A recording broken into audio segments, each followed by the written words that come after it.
नमस्कार, आप सभी का हमारे चैनल जय गुरुदेव उत्तराखंड में एक बार फिर से हार्दिक स्वागत है। जैसा कि आप सभी जानते हैं, हमारे चैनल के माध्यम से महाराज जी से संबंधित अद्भुत कथाओं की श्रृंखलाओं का क्रम जारी है। तो आज भी आपके लिए एक बहुत ही विशिष्ट अद्भुत कथा लेकर आए हैं। आशा करते हैं आपको ये कथा अवश्य पसंद आएगी। तो आइए बिना देर किए हुए लेकर चलते हैं आपको आज की अद्भुत कथा की ओर। यह अद्भुत कथा कैंची धाम, श्री कैंची धाम पर आधारित है।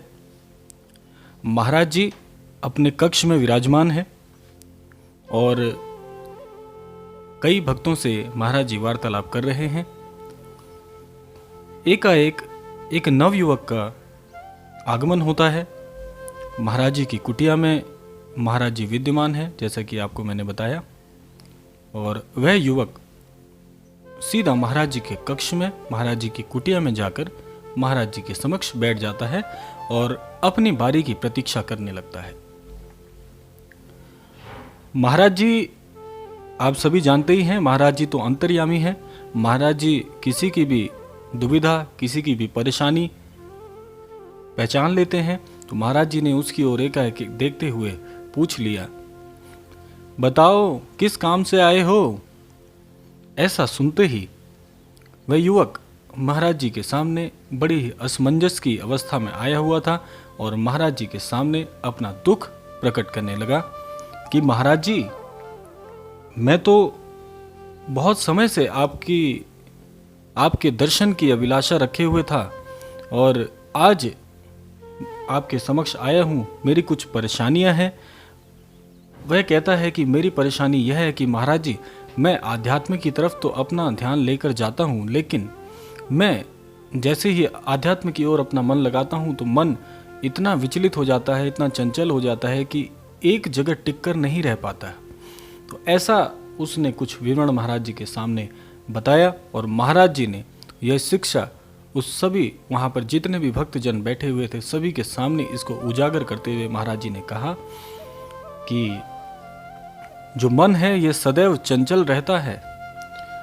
महाराज जी आगे कहते हैं कि चंचल मन को काबू में रखने का सिर्फ एक ही मात्र सहारा होता है, उपाय होता है। वह यह है कि आप जिस पर भी अपनी आस्था रखते हैं उससे डिगिए मत, आप उस आस्था को टूटने मत दीजिए।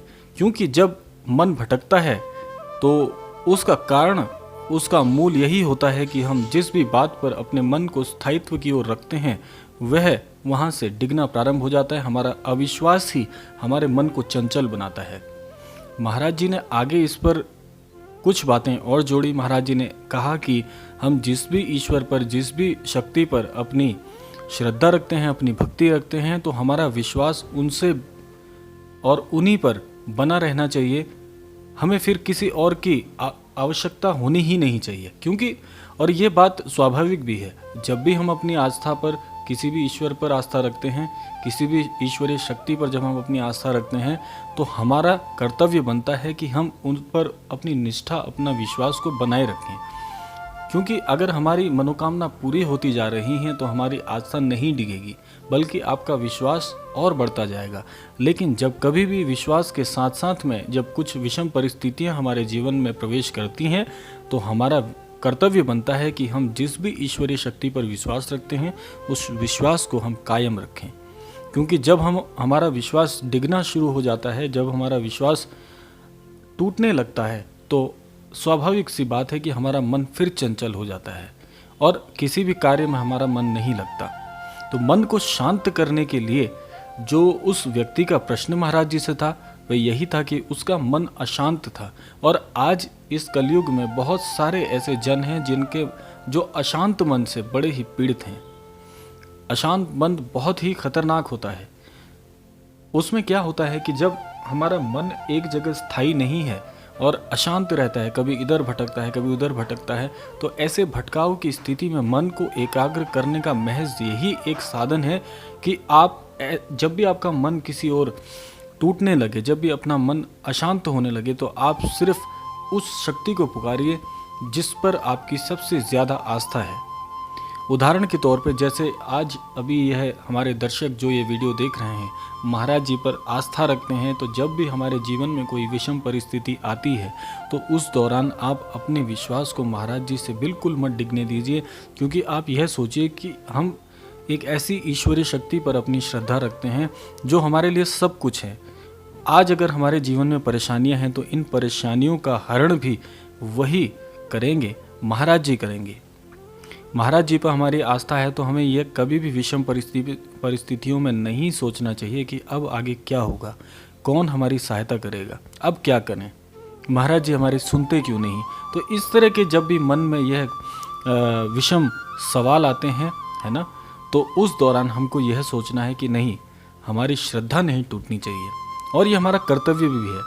क्योंकि जब विश्वास है तो सब कुछ है, जब विश्वास ही नहीं है तो फिर किसी प्रकार का कोई भी आप साधना कर लीजिए, कोई भी जाप कर लीजिए, कुछ भी कर लीजिए, आप कुछ भी कर लीजिए, आपकी परेशानी का हल बिल्कुल नहीं मिलेगा।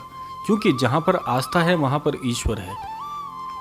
जब आस्था आपने मजबूत की है, आपने जब भरोसा मजबूत किया है, तो आपका कर्तव्य भी बनता है कि आप उस भरोसे को बनाए रखें, आप अपनी आस्था को बनाए रखें। यदि आप आस्था को तोड़ते हैं, विश्वास को डिगाते हैं, तो फिर आपकी परेशानियां बढ़ेंगी, कम नहीं होंगी। तो यही छोटी सी जो अद्भुत कथा है, इसके माध्यम से आपको समझाने का यह प्रयास किया जा रहा है कि बस आप अपनी आस्था पर, अपनी श्रद्धा पर विश्वास रखिए, आपका कर्तव्य है ये। और जब भी कोई इंसान अपने कर्तव्य से विमुख होता है तो वह कभी सफल नहीं हो सकता, इस बात को याद रखें। तो यह था आज का विशेषांक, यह थी आज की अद्भुत कथा। आशा करते हैं आपको इस अद्भुत कथा से महत्वपूर्ण सीख अवश्य मिली होगी। अपने जीवन में इसको उतारिए और निश्चित तौर पर आप सफल भी होंगे, आपके सभी कार्य भी बनेंगे और मन आपका बिल्कुल शांत हो जाएगा। शांत मन को प्राप्त करने का यह जो तरीका महाराज जी ने बताया है बहुत ही प्रभावशाली है, आपके जीवन पर अवश्य प्रभाव डालेगा और आपको सफलता दिलाएगा, ऐसा हमारा विश्वास है। तो आइए आज के इस विशेषांक को यहीं पर विदा देते हैं और मिलते हैं अगले क्रमांक में। तब तक के लिए जय श्री राम, जय गुरुदेव, जय उत्तराखंड।